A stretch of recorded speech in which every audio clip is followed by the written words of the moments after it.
சுமதி கையில் மளிகை சாமான் வாங்கிய பையை தூக்க முடியாமல் தூக்கி கொண்டு பஸ் நிறுத்தத்தில் காத்து கொண்டிருந்தாள். அவளுடைய மாமியார் ஒரு வாரம் டூர் போய்விட்டு திரும்பி வருகிறார். அவளுக்காக காத்து கொண்டிருந்தாள். ஏம்மா, இவ்வளவு வெயிட்டாக இருக்கிற பைய ரொம்ப நேரமாக கையில் தூக்கிக்கிட்டே கஷ்டப்பட்டு நிற்கிறியேம்மா, இதோ இந்த பெஞ்சு மேலே கொஞ்ச நேரம் வைம்மா என்று யாரோ ஒருவர் கரிசனமாக பேசியது சுமதிக்கு சந்தோஷமாக இருந்தது. யாரோ முன்பின் தெரியாதவர்கள் காட்டும் கரிசனம் கூட தன் மாமியாருக்கும் கணவனுக்கும் தன்மேல் இல்லையே என்று நினைத்து விதியை நொந்து கொண்டாள். சுமதியின் மாமியார் ஆண்டாள் சுற்றுலா சென்ற பேருந்து வந்தது. பஸ் நிறுத்தத்தில் ஒருவர் பின் ஒருவராக இறங்கினார்கள். முதலில் இறங்கிய பக்கத்து வீட்டு கமலம், சுமதி, என்னம்மா அத்தையை கூட்டிட்டு போக வந்தியா என்றார். ஆமாங்க, உங்கள் பிரயாணம் எல்லாம் சௌகரியமாக இருந்துச்சா? நீங்கள் தங்கின ஹோட்டல் சாப்பாடு எல்லாம் ஒன்றும் தொந்தரவு இல்லையே? அதெல்லாம் ஒரு தொந்தரவும் இல்லைம்மா. சாப்பாடு தங்கிறதுக்கு ஹோட்டல்னு எல்லாமே முன்கூட்டியே புக்கிங் பண்ணினது தானே, அதனால் எல்லாமே நல்லபடியாகவே இருந்தது. எல்லா இடங்களும் நல்லா சுற்றி பார்த்தோம். சுமதி, சுமதி, எங்கடி போன? இந்த பையை தூக்கிக்கிட்டு எவ்வளவு நேரமாக நிற்கிறேன்? கை காலெல்லாம் ஒரே வலி. பஸ்ஸு வர்றதுக்கு அரை மணி நேரத்துக்கு முன்னாடியே வந்து நில்லுன்னு தானே உனக்கு சொன்னேன். நான் இல்லைங்கிற தைரியத்தில் நல்லா படுத்து தூங்கிக்கிட்டு இருந்தியா என்று கத்தும் ஆண்டாள் என்கிற அந்த குள்ளமான குண்டான முன்னிரண்டு பல் ஏந்திய அந்த உருவத்தின் குரல் அங்கு இருந்தவர்களை எல்லாம் திரும்பி பார்க்க வைத்தது. இல்லைங்க அத்தை, பக்கத்து வீட்டு கமலம்மா கிட்ட 2 வார்த்தை பேசிட்டு வந்தேன். அவகிட்ட உனக்கு என்னடி பேச்சு? நம்ம குடும்ப விஷயத்தை பற்றி அவகிட்ட பேசுனியா? இல்லைங்க அத்தை, பிரயாணம் நல்லபடியாக இருந்துதான்னு கேட்டேன், அவ்வளவுதான். சரி சரி, நிற்காத, இந்த பேகை எடுத்துக்கோ. ஆண்டாள் அசைந்து அசைந்து முன்னே நடக்க சுமதி ஒரு கையில் மளிகை சாமான் பையையும் இன்னொரு கையில் ஆண்டாளின் சுற்றுலா எடுத்து சென்ற பையையும் பிடித்து கொண்டு மூச்சு வாங்க நடக்கலானாள். சுமதியின் மனதிற்குள் தன் அப்பாவை பற்றியும் பிறந்த வீட்டை பற்றியும் நினைக்கும் போது தன்னை அறியாமல் கண்களில் கண்ணீர் வந்து அணை கட்டி நின்றிருந்தது. சுமதியின் அப்பா தாமோதரன் சொந்தமாக தொழில் செய்து வந்தார். அவர்கள் குடும்பம் ஓரளவிற்கு வசதியான குடும்பம்தான். சுமதிக்கு அம்மா இல்லை என்பதால் அப்பா சுமதியின் மேல் உயிரையே வைத்திருந்தார். சுமதிக்கு ஒரு அண்ணன், அவனுக்கு திருமணம் ஆகிவிட்டது. தன் மாமனார் எப்போதும் சுமதி சுமதி என்று தன் மகளுக்கு முன்னுரிமை கொடுப்பதால் சுமதியின் அன்னிக்கு அவளை அறவே பிடிக்காது. சுமதியின் அப்பா எத்தனையோ படிக்க முடியாத ஏழை குழந்தைகளுக்கு பள்ளிக்கு ஸ்கூல் ஃபீஸ் கட்டி படிக்க வைத்தார். சுமதி 12ஆம் வகுப்பு படிக்கும்போது சுமதியின் அப்பாவுக்கு தெரிந்த ஒரு நண்பர் மூலம் வந்த வரன்தான் ஆண்டாளின் குடும்பம். சுமதியின் கணவன் மகேந்திரன் ஒரு தனியார் நிறுவனத்தில் வேலை செய்கிறார். கை நிறைய சம்பளம். குடும்ப சொத்து என்று 2 வீடு இருந்தது. பிறந்த ஊரில் ஆண்டாள் பெயரில் 8 ஏக்கர் நிலம் என்று வசதிக்கு ஒன்றும் குறைவே இல்லை. அப்பா, எனக்கு கல்யாணத்துக்கு இப்போ என்ன அவசரம்? எனக்கு வக்கீலுக்கு படிக்கணும்னு ஆசை. படிப்பு முடிஞ்சதும் கல்யாணம் பண்ணிக்கிறேனே என்றாள். இந்த தை மாதம் வந்தால் உனக்கு 18 வயது முடியுது. இப்போவே நிச்சயம் பண்ணிட்டோன்னா உன்னுடைய பரீட்சை முடிஞ்ச பிறகு வைகாசி மாதத்தில் திருமணத்தை நடத்திடலாம். சுமதி, மாப்பிள்ளை வீட்டில் உன்னை படிக்க வைப்பாங்க. திருமணம் செஞ்சுக்கிட்டு நீ படிக்கலாம் என்றார். எனக்கு உடம்பு முன்ன மாதிரி இல்லைம்மா. ஏதாவது எனக்கு ஆச்சுன்னா உன் நிலைமை என்ன ஆகுமோன்னு எனக்கு பயமாக இருக்குது. உங்கள் அண்ணியோட குணம்தான் உனக்கு நல்லாவே தெரியுமே. நீ தாயில்லா பொண்ணு, கஷ்டப்படக்கூடாது கண்ணு. அப்பா, எது செஞ்சாலும் உன் நல்லதுக்கு தானே இருக்கும். அப்பா சொல்கிறத கேளுமா என்றார். அப்பா, நீங்கள் அவங்க கிட்ட கல்யாணத்துக்கு அப்புறமா நான் லாயருக்கு என்னை படிக்க வைக்கணும்னு சொல்லிட்டீங்களா? சொல்லிட்டேன். சம்மந்தி அம்மாவும் சரின்னு சொல்லியிருக்காங்க என்றார். இதற்கு மேல் அப்பாவை கஷ்டப்படுத்த வேண்டாம் என்று நினைத்தவள் திருமணத்திற்கு பச்சை கொடி காட்டிவிட்டாள். திருமண ஏற்பாடுகள் தடபடலாக நடந்தது. எல்லா செலவுகளையும் தாமோதரனே செய்தார். தன் தகுதிக்கு மீறி வரதட்சணை கொடுப்பதாக ஒத்துக்கொண்டார். இவ்வளவு செலவு பண்ணி இத்தனை நகைகளை போட்டு இந்த மகாராணிக்கு கல்யாணம் பண்ணணுமா? ஏன் உலகத்தில் வேற மாப்பிள்ளையே இல்லையா என்று வசைப்பாடினாள் அன்னிக்காரி. கையில் இருந்த பணம் துணிமணிகள் வாங்க மற்றும் திருமண செலவுக்கு மட்டுமே சரியாக இருந்தது. வரதட்சணை பணம் மற்றும் நகைகளுக்கு தன்னுடைய நண்பர் ஒருவரிடம் பணம் வட்டிக்கு தரும்படி கேட்டிருந்தார் தாமோதரன். தாமோதரனுக்கு தொழிலில் வரும் லாபம், அவருடைய சொத்துக்களின் மதிப்பு இதை தெரிந்து வைத்து கொண்டிருந்த நண்பர் பணம் கொடுக்கவும் சம்மதித்து இருந்தார். சுமதி மகேந்திரன் திருமணத்திற்கு இன்னும் 2 நாட்கள் தான் இருந்த நிலையில் சுமதி தன் கல்யாண கனவில் வலம் வந்து கொண்டிருந்தார். திருமண பத்திரிகைகளில் பெயர் எழுதி வைத்து கொண்டிருந்த தாமோதரன் நெஞ்சை பிடித்து கொண்டு வழியில் துடித்தார். அவசரமாக மருத்துவமனைக்கு கொண்டு செல்லப்பட்டார். அவசர சிகிச்சை பிரிவில் சேர்க்கப்பட்டார். ஆஸ்பத்திரியில் சுமதியின் அண்ணனிடம், சுமதியின் கல்யாணம் நின்றுவிடக்கூடாது, நீ அதை குறித்த தேதியில் நடத்தி முடிக்க வேண்டும் என்று சத்தியம் வாங்கி கொண்டார். வரதட்சணை பணமும் நகையும் வந்தால்தான் திருமணம் நடக்கும் என்று ஆண்டாள் கராராக கூறிவிட்டார். சுமதியின் அண்ணன் அவர்களின் காலில் விழுந்து கெஞ்சி கூத்தாடி திருமணம் முடிந்த கையோடு வரதட்சணையை 1 பைசா பாக்கி இல்லாமல் கொடுத்து விடுவதாக உறுதி கூறி திருமணத்தை நடத்தி முடித்தார். தாமோதரனின் நிலைமையை பார்த்த நண்பர் பணம் கொடுத்தால் திரும்பி வாங்குவது முடியாத காரியம் என்று நினைத்து பணம் கடன் கொடுக்க மறுத்துவிடவே வரதட்சணை கொடுக்க முடியாத நிலைமை. ஆண்டாள் கல்யாண மண்டபத்திலேயே ராட்சசியாக மாறியிருந்தார். எப்படியோ தாலி கட்டியாச்சு, இனிமே என்ன பண்ண முடியும்னு நினச்சி ஏமாத்திடலாம்னு நினைக்காதீங்க, உங்கள் பொண்ணை பாலா வேட்டியா உங்கள் வீட்லேயே வச்சுக்கோங்க என்று கத்தினான். அங்கு வந்திருந்த உறவினர்கள் எல்லாம் சேர்ந்து ஒரு வழியாக ஆண்டாளை சமாதானம் செய்தார்கள். சுமதியின் அண்ணனும் 1-2 மாதங்களில் நகை பணத்தை தருவதாக கூறி ஒரு வழியாக சூழ்நிலையை சமாளித்திருந்தான். சுமதியின் அண்ணியிடம் ஒரு சில நகைகள் இருந்தது. அதை கேட்டதற்கு, இது என் பிறந்த வீட்டு நகைகள், நான் ஏன் அவளுக்கு தர வேண்டும் என்று மறுத்துவிட்டாள். ஐசியு வார்டில் இருந்த அப்பாவை பார்க்க சுமதி தன் கணவனுடன் திருமணம் முடிந்த கையோடு ஓடி வந்தாள். அங்கு நடந்த வரதட்சணை பிரச்சனைகள் எதுவும் தெரியாத தாமோதரன், இனிமேல் உன் அண்ணன் அப்பஸ்தானத்தில் இருந்து உன்னை பார்த்து கொள்வான் என்று கூறிவிட்டு இவர்களை ஆசிர்வாதம் செய்தார். சுமதியை திருமண கோலத்தில் பார்ப்பதற்காகவே காத்திருந்தது போல தாமோதரனின் உயிர் அப்போதே பிரிந்தது. அப்பா என்ற சுமதியின் அலறல் அந்த 5 மாடி கட்டிட ஆஸ்பத்திரியின் சுவர்களை கிழித்து கொண்டு வானை எட்டியது. ஒருவேளை இந்த திருமணம் நடக்காமல் இருந்திருந்தால் நான் வக்கீலுக்கு படித்து என் சொந்த காலில் நின்றிருப்பேன், சந்தோஷமாக இருந்திருப்பேன். பாவம் அப்பா, எனக்கு திருமணம்தான் பாதுகாப்பு, சந்தோஷம் என்று தப்பு கணக்கு போட்டுவிட்டார். அப்பா இறந்தபோது அழ ஆரம்பித்த சுமதியின் அழுகை தினமும் தொடர்ந்து கொண்டுதான் இருந்தது. தாமோதரன் இறப்பிற்கு பின் தொழிலில் அவர் கூட இருந்த பார்ட்னர்கள் ஏமாற்றிவிட்டதால் சுமதியின் அண்ணனுக்கு பெருத்த நஷ்டம் ஏற்பட்டது. அவர்களை எதிர்த்து கோர்ட்டில் கேஸ் போட்டான். கேஸும் இழுத்து கொண்டே போனது. செல்வச் செழிப்பில் இருந்த சுமதியின் பிறந்த வீடு ஒன்றும் இல்லை என்றாகி போய்விட்டது. என்னடி வயசான கிழவி மாதிரி மெதுவா அண்ணனிட போட்டுக்கிட்டு வர்ற என்று கத்திய ஆண்டாளின் குரல் சுமதியின் எண்ண ஓட்டங்களை தடை செய்தது. நானே வயசானவ, உனக்கு முன்னாடி நடக்கிறேன், உனக்கு என்ன விடவா வயசாயிருச்சு என்றாள். இல்லைங்க அத்தை, 2 கையிலையும் வெயிட்டான பேக் இருக்கு என்று இழுத்தாள் சுமதி. ஓஹோ, மகாராணிக்கு இதெல்லாம் ஒரு வெயிட்டா? உங்கள் அப்பன் வீட்டில் தங்கத்தட்டில் வச்சு தாங்கினாங்களோ என்று ஏக வசனத்தில் திட்ட ஆரம்பித்தாள். தன் கைவலியையும் பொருட்படுத்தாமல் மூச்சு வாங்க பையை தூக்கி கொண்டு சுமதி முன்னே நடக்க ஆரம்பித்தாள். சீக்கிரம் போய் வெந்நீர் போட்டு வை, நான் குளிக்கணும் என்றவள் 1 வாரம் வெளியே சாப்பிட்டு நாக்கே செத்து போச்சு. நல்லா ஸ்ட்ராங்காக ஒரு காப்பி போடு, அப்படியே சீக்கிரம் டிஃபனையும் செஞ்சுடு என்று அதிகாரம் செய்தாள். உடனே சமையலறைக்கு ஓடினாள் சுமதி. சுட சுட பாலை காய்ச்சி அவசரமாக டிகாஷனை கலந்து காஃபியை போட்டு எடுத்து வந்தாள். அத்தை, காஃபி கொடு இப்படி என்று வாங்கி ஒரு வாய் வைத்தவள், என்ன பண்ணி வச்சிருக்க, காப்பியா இது என்று சூடான காப்பியை சுமதியின் முகத்தில் ஊற்றினாள். முகம் வெந்து எரிந்தது. ஐயோ அம்மா என்று அலறினாள் சுமதி. நடப்பதையெல்லாம் பேப்பர் படித்து கொண்டே வேடிக்கை பார்த்து கொண்டிருந்த மகேந்திரன் கண்டும் காணாமல் இருந்தான். ஆண்டாள் இப்படி செய்வதற்கு காரணமே அந்த வரதட்சணை பணமும் நகையும் தான். சுமதியின் அண்ணனும் வீடு உள்ளூரில் தான் இருப்பதால் வாரத்திற்கு 2 முறை ஆண்டாள் சுமதியை பிறந்த வீட்டிற்கு பணத்தை கொண்டு வா, நகையை கொண்டு வா என்று விரட்டி விடுவாள். திருமணமான இந்த 4 மாதத்தில் சுமதியின் அண்ணன் அவ்வப்போது பணம் கொடுப்பான். நகை ஒன்றும் தரவில்லை. தன் தாயின் இரட்டை மடிப்பு சங்கிலி 5 சவரன் சுமதியிடமே இருந்தது. அதை மட்டும் எடுத்து வந்து ஆண்டாளிடம் கொடுத்து விட்டாள். ஆண்டாளின் இந்த கொடுமைகளை பற்றி தன் கணவனிடம் கூறுவாள். உங்க அப்பாவோ அண்ணனோ முடியாதுன்னா அதை கல்யாணத்துக்கு முன்னாடியே சொல்லி இருக்கணும்.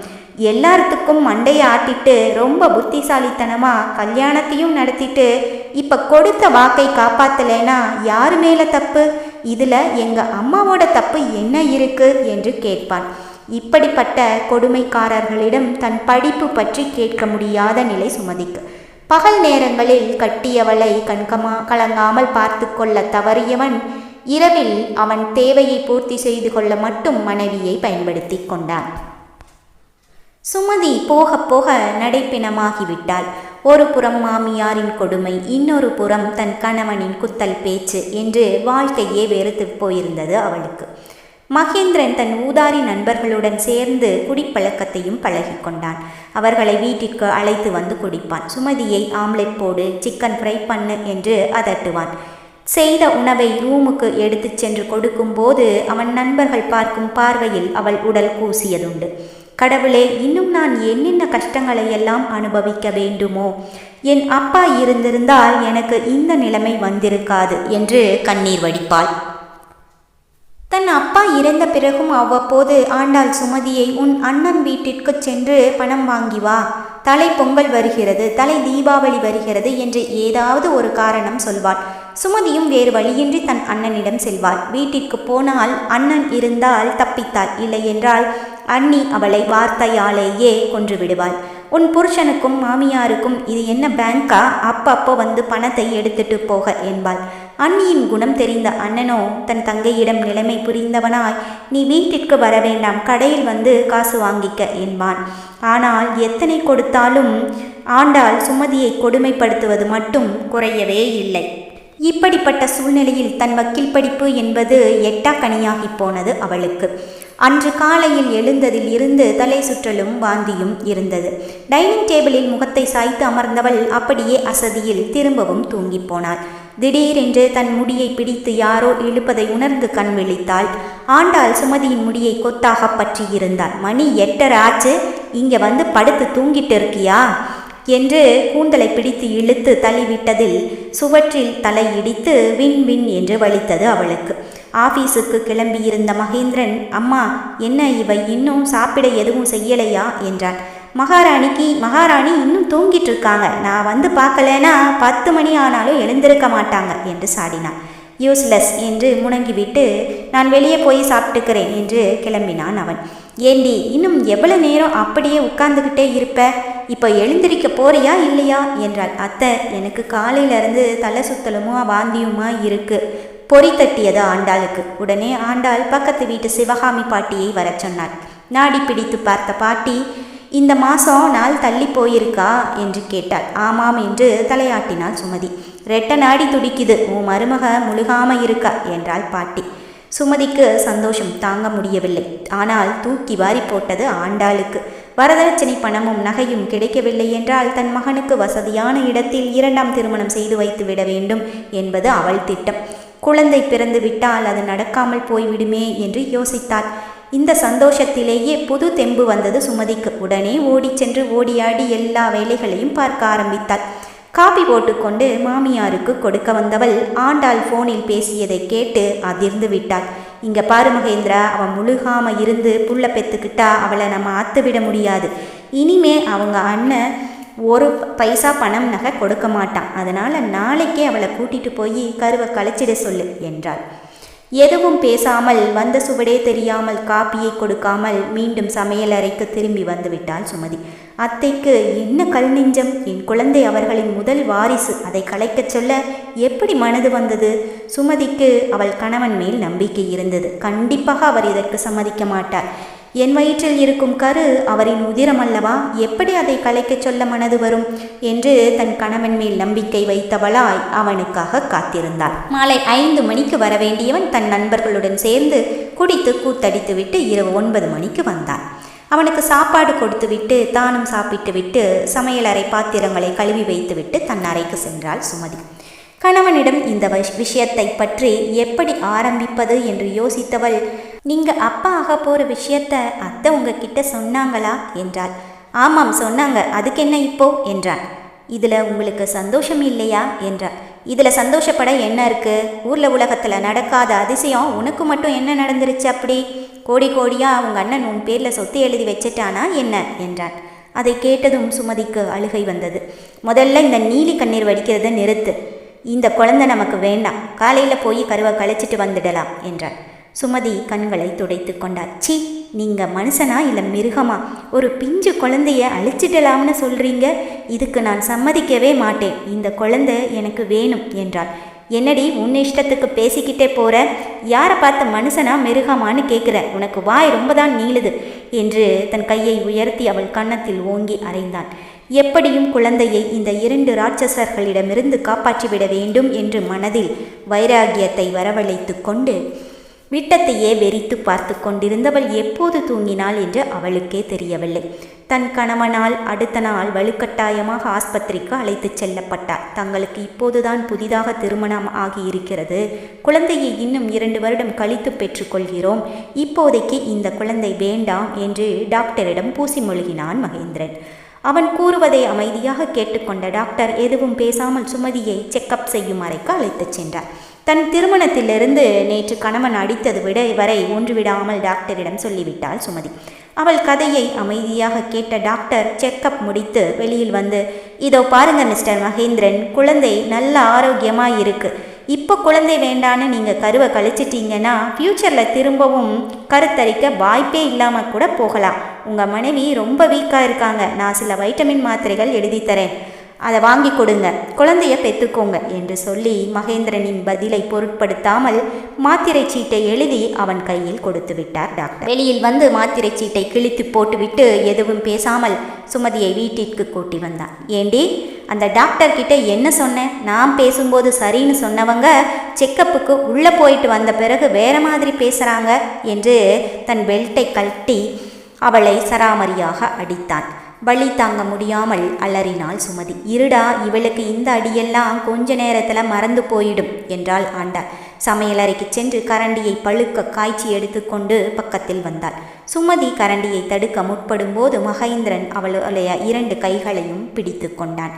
கரண்டியின் பின்முனையில் தகதகவென காத்திருந்த நெருப்பின் உஷ்ணம் சுமதியின் வலது கையின் சதையை மென்று ருசி பார்த்தது. எரிச்சல் தாங்க முடியாமல் ஐயோ அம்மா என்று அலறினாள் சுமதி. வலி தாங்க முடியாமல் நிலத்தில் படுத்து உருண்டாள், துடித்தாள். கடைசியில் பேச்சு மூச்சின்றி மயங்கி போனாள். அவள் மயங்கிய பின்பும் அவளை விடாமல் கணவன் என்ற பெயரில் இருந்த அந்த மிருகம் அவள் வயிற்றில் எட்டி உதைத்தது. டேய், போதும், விட்டுத்தொலை, செத்துக்கித்து போயிட போறா என்றாள் மாமியார்காரி. சிறிது நேரத்தில் மயக்கம் தெளிந்து கண் விழித்த சுமதியால் எழுந்திருக்கவே முடியவில்லை. வலது கையில் சூடு போட்டதின் வலி காது கண் தலை என்று எல்லா பக்கமும் பரவியிருந்தது. வலியை தாங்க முடியாமல் அவளுக்கு இன்னும் கிறக்கமாகவே இருந்தது. அப்போது தன் கணவனும் மாமியாரும் பேசுவது அவள் காதில் கேட்டது. இனிமேல இவள் ஆஸ்பத்திரிக்கு கூட்டிட்டு போனால் சரிப்படாது. எனக்கு தெரிஞ்ச ஒருத்தர்கிட்ட சொல்லி கரு கலைக்கிற நாட்டு மருந்து வாங்கிட்டு வர சொல்லி இவ சாப்பாட்டில் கலந்துட்டா நம்ம வேலை சுலபமாக முடிஞ்சிடும் என்று ஃபோன் செய்து சொல்லிவிட்டு மருந்தை காலை 5 மணிக்கு வந்து வாங்கி கொள்வதாக கூறினாள். இனிமேலும் தன் குழந்தையை இந்த ராட்சசர்களிடமிருந்து காப்பது மிகவும் கஷ்டம் என்று புரிந்து கொண்ட சுமதி அவர்கள் தூங்கியதும் தான் சேர்த்து வைத்திருந்த பணம் 1000ஐயும் துணிகளையும் ஒரு பையில் எடுத்து போட்டுக்கொண்டு தாகம் தீர தண்ணீரை குடித்துவிட்டு வீட்டை விட்டு கிளம்பினான். எங்கே போவது? தன் அண்ணன் வீட்டிற்கு போனால் அண்ணி இன்னொரு மாமியார் போல கரித்து கொட்டுவாள் என்று நினைத்தான். இருந்தாலும் வேறு போக்கிடம் இல்லையே என்று அண்ணன் வீட்டிற்கு சென்றாள். வீடு போட்டப்பட்டிருந்தது. அக்கம் பக்கத்தில் விசாரித்ததில் அவள் அண்ணன் தொழிலில் பெருத்த நஷ்டம் ஏற்பட்டு தன் வீட்டை விற்றுவிட்டு மாமனார் வீட்டோடு போய் தங்கிவிட்டதாக கூறினார்கள். வீடு வாங்கியவர்கள் வீட்டை சுத்தம் செய்துவிட்டு வெளியே தேவையில்லாத பொருட்களை தூக்கி போட்டிருந்தார்கள். அதில் கிடந்த தன் தந்தையின் ஃப்ரேம் செய்யப்பட்ட ஃபோட்டோவை எடுத்துக்கொண்டாள். அண்ணனின் மாமனார் வீட்டிற்கு எப்படி போவது என்று யோசித்தவள், சரி, எப்படியாவது அண்ணனை பார்த்து நடந்ததை எல்லாம் சொல்ல வேண்டும். இப்போதைக்கு அவளுக்கு இருக்கும் ஒரே ஆறுதல் அண்ணன் மட்டும்தான் என்று தன் அண்ணி ஊருக்கு போகும் பஸ்ஸுக்காக காத்திருந்தாள். உடல் சோர்வாக இருந்ததால் பக்கத்தில் இருந்த ஒரு பாட்டியின் இட்லி கடை பெஞ்சில் உட்கார்ந்திருந்தாள். லேசாக தலை சுற்றியது, மயக்கம் வருவது போல் இருந்தது. பாட்டியின் கை அவள் தோளை பற்றியது. என்ன தாயி பண்ணுது? பசி மயக்கம்னு நினைக்கிறேன், இந்த இட்லியை சாப்பிடு என்று 3 இட்லிகளையும் அதன் மேல் சாம்பாரையும் ஊற்றி கொடுத்தாள் பாட்டி. ஆமாம், பசி. இதை பற்றி நான் நினைக்கவே இல்லையே. நேற்று காலை ஆஸ்பத்திரிக்கு போகும்போது அவசரமாக 2 தோசை சாப்பிட்டது. அதன் பின் அடி உதை சூடு என்று மயங்கியேதானே கிடந்தாள். 2 உயிர்களின் பசி. வேகமாக இட்லிகளை சாப்பிட்டாள். பாட்டி, இன்னும் 2 இட்லி கொடுங்க என்று வாங்கி தன் வயிற்றுக் கருவின் பசியை குறைவில்லாமல் தீர்த்து வைத்தாள். எவ்வளவு ஆச்சு பாட்டி? 15 ரூபா தான் தாயி. சில்லறையை பாட்டியின் கையில் கொடுத்தாள். என்ன தாயி கையில் காயம்? அது என்று தயங்கவும் அந்த பழுத்த ஓலைக்கு ஓரளவு விஷயம் புரிந்தது. தன் வீட்டில் இருந்த ஒரு நாட்டு மருந்தை காயத்திற்கு மருந்தாக போட்டுவிட்டாள் பாட்டி. பார்த்து போ தாயி என்றாள் கரிசனமாக. அண்ணியின் வீட்டை அடைந்தாள். அண்ணன் தன் மாமனாருடன் தொழில் விஷயமாக வெளியூர் போயிருந்தார். அண்ணியும் அவள் அம்மாவும் இருந்தார்கள். சுமதியை பார்த்ததும் வெளியிலேயே நிற்க வைத்து, இங்கே ஏன் வந்த என்றாள்.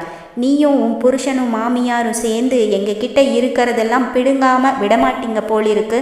நாங்களே நொடிஞ்சு போய் கஷ்டத்தில் தான் என் அம்மா வீட்டில் உட்கார்ந்துருக்கோம். அதுவும் பொறுக்கலையா உனக்கு? நீயே உன் கையால் ஒரு பாட்டில் விஷத்தை வாங்கிட்டு உங்கள் அண்ணனுக்கும் எனக்கும் கொடுத்துடு என்று வாய்க்கு வந்தபடி பேசினாள் அண்ணி. சுமதி வாயே திறக்கவில்லை. உனக்கு கல்யாணமானதும் அப்பா போய் சேர்ந்துட்டாரு. கூடிய சீக்கிரத்தில் நாங்களும் போய் சேர்ந்துருவோம். அதுக்கப்புறம் யார்கிட்ட சீர்வரிசை கேட்டு வாங்குவீங்க நீயும் உன் குடும்பமும்? ஏன் அண்ணி இப்படியெல்லாம் பேசுறீங்க? பின்ன எப்படி பேசுறது? ஆனால் ஒன்று, நீ உயிரோடு இருக்கிற வரைக்கும் எங்களையும் நிம்மதியாக இருக்க விட மாட்டேன். நீங்க நிற்காத, எங்கேயாவது போய் தொலை என்றாள் ஆவேசமாக. தன் கையில் இருந்த தந்தையின் படத்தை பார்த்து கண்ணீர் விட்டபடி எங்கு போகிறோம் என்று தெரியாமல் கால் போன போக்கில் நடந்தாள் சுமதி. ஊரை தாண்டி நெல் வயலும் மாந்தோப்பும் இருந்த இடத்திற்கு வந்தாள். தினம் தினம் அடிபட்டு மனம் முழுவதும் விரக்தியால் நிரம்பியிருந்த நிலையில் தன் கருவை வயிற்றிலும் தன் தந்தையின் படத்தை பின்புறமும் சேர்த்து கட்டிக்கொண்டு, கடவுளே இனியொரு பிறவி எனக்கு வேண்டாம் என்று சொல்லிவிட்டு கண்களை மூடி தன் குழந்தையிடமும் தந்தையிடமும் மன்னிப்பு கேட்டபடி அங்கிருந்த கிணற்றில் குதித்தாள். சுமதி கண் விழித்து பார்த்தபோது ஆஸ்பத்திரியில் இருந்தாள். ஏமா இப்படி ஒரு முடிவை எடுத்த? அதுவும் வயிற்றில் ஒரு குழந்தைய வச்சுக்கிட்டு? சுமதி பதில் எதுவும் சொல்லாமல் அழுது கொண்டிருந்தவள், மேடம், என்னை யார் காப்பாற்றி இந்த ஆஸ்பத்திரிக்கு கொண்டு சேர்த்தது? நீ என்னுடைய தோட்டத்து கிணத்துல தான் விழுந்த. அங்கே வேலை செஞ்சுட்டு இருந்த ஆட்கள் நீ கிணத்துல விழுறதை பார்த்துட்டு உடனே ஓடி உன்னை காப்பாற்றிட்டாங்க என்றாள். மேடம், எனக்குன்னு யாருமே இல்லை. நானும் உங்களை மாதிரி நல்லா படிச்சிருந்தேன்னா நம் படிப்புக்கேற்ற வேலையை தேடிக்கிட்டு தன்னம்பிக்கையோடு என் பிள்ளையை பெற்று வளர்த்துருப்பேன். ஆனால் இப்போது நான் அடுத்த வேளை சாப்பாட்டுக்கே எங்கே போகிறதுன்னு தெரியாமல் தவிச்சுக்கிட்டு இருக்கேன் என்று தனக்கு நடந்த கொடுமைகளையெல்லாம் ஒன்றுவிடாமல் டாக்டர் மஞ்சுளா தேவியிடம் கூறினாள்.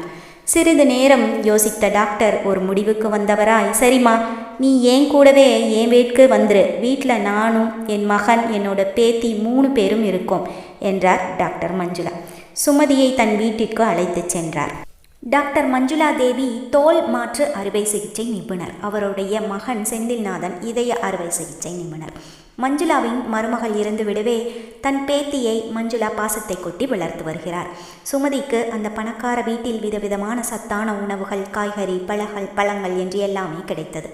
செந்தில்நாதனும் தன் அம்மாவைப் போலவே தங்கமான குணமுடையவன். அவனுடைய 2 வயது மகள் தீபிகா மிகவும் அன்பானவள். தனக்கு இப்படி ஒரு இடத்தை கொடுத்ததற்காக கடவுளுக்கு நன்றி கூறினாள் சுமதி. தீபிகாவை பெற்ற தாயைப் போல் அன்புடன் பார்த்து கொண்டாள். வீட்டில் 2 வேலையாட்கள் இருந்தாலும் சுமதியே எல்லா வேலைகளையும் இழுத்து போட்டுக்கொண்டு செய்தாள். நாட்கள் ஓட சுமதிக்கு குழந்தையும் பிறந்தது. அந்த குழந்தை அப்படியே அவள் அப்பாவை உரித்து வைத்திருந்தது. குழந்தைக்கு மஞ்சுநாத் என்று மஞ்சுளா தேவியின் பெயரையே வைத்தாள். மஞ்சுநாத் செல்வச் செழிப்பில் வளர்ந்தான். அவனுக்கு 1 வயது இருக்கும்போது, சுமதி, குழந்தைகளை பார்த்துக்க வீட்டில் வேலைக்காரங்க இருக்காங்க. உனக்கு படிக்க ஆசை இருந்தால் காலேஜில் சேர்ந்து படிக்கிறியா என்று மஞ்சுளா தேவி கேட்க, என்னம்மா திடீர்னு இப்படி கேட்குறீங்க? இல்லை, நீ தற்கொலை முடிவு எடுத்தப்போ நானும் உங்களை மாதிரி படிச்சிருந்தா தன்னம்பிக்கையோடு இருந்திருப்பேன்னு சொன்னேன். இல்லை, அதான் கேட்டேன். நீ படிக்கணும்னு ஆசைப்படுறியா என்றார். ஆமாம், ஆசை இருக்குது. ஆனால் தீபிகாவையும் மஞ்சுநாத்தையும் பார்த்துக்கணுமே. அதெல்லாம் வீட்டில் இருக்கிறவங்க பார்த்துக்குவாங்க. நீ படி என்று அவளுக்கு படித்த வக்கீல் படிப்பில் சேர்த்து விட்டார். சுமதி, நீ தப்பாக நினச்சிக்கலைன்னா நான் ஒன்று கேட்குறேன். என் மகனை நீ கல்யாணம் செஞ்சுக்கிறியா என்று கேட்டார். எனக்கப்புறம் என் மகனுக்கும் பேத்திக்கும் அவங்கள அன்பாக பார்த்துக்கிற ஒரு ஆள் வேணும். உன்னை விட பெஸ்ட்டான ஒரு பொண்ணை எனக்கு தெரிஞ்சு யாரும் இல்லை. தூக்கி வாரி போட்டது சுமதிக்கு. அம்மா, என்னை பற்றி உங்களுக்கு எல்லாமே தெரியும். அப்படி இருக்கும்போது இப்படி கேட்குறீங்களே. உனக்கு நடந்தது ஒரு கெட்ட கனவு. அது மறக்க வேண்டிய விஷயம். செந்தில்நாதனும் உன்னுடைய அன்பு, பொறுமை, தீபிகா மேல் நீ வைத்திருக்கும் பாசம் இதெல்லாம் மிகவும் பிடித்திருக்கிறது. அவனும் நான் சொன்னால் கேட்பான். இப்போதைக்கு எனக்கு உன் விருப்பம்தான் முக்கியம் என்றாள். அம்மா, நான் உங்கள் மகனை திருமணம் செய்து கொண்ட பின் என் முதல் கணவனோ அல்லது அவருக்கு தெரிந்தவர்களோ என்னை அடையாளம் கண்டுபிடித்து விட்டால் அது எங்களது வாழ்க்கையையே சீர்குலைத்து விடும். குழந்தைகளும் மன உளைச்சலுக்கு ஆளாகி விடுவார்கள். உங்கள் மகனின் மன நிம்மதியும் கெட்டுவிடும். அதனால் வேண்டாம் என்றாள். உன் பிரச்சனை அதுதான் என்றால் அதற்கு நான் ஒரு வழி சொல்கிறேன் என்றார் மஞ்சுளா தேவி. அந்த வழி சுமதிக்கும் பிடித்திருந்தது.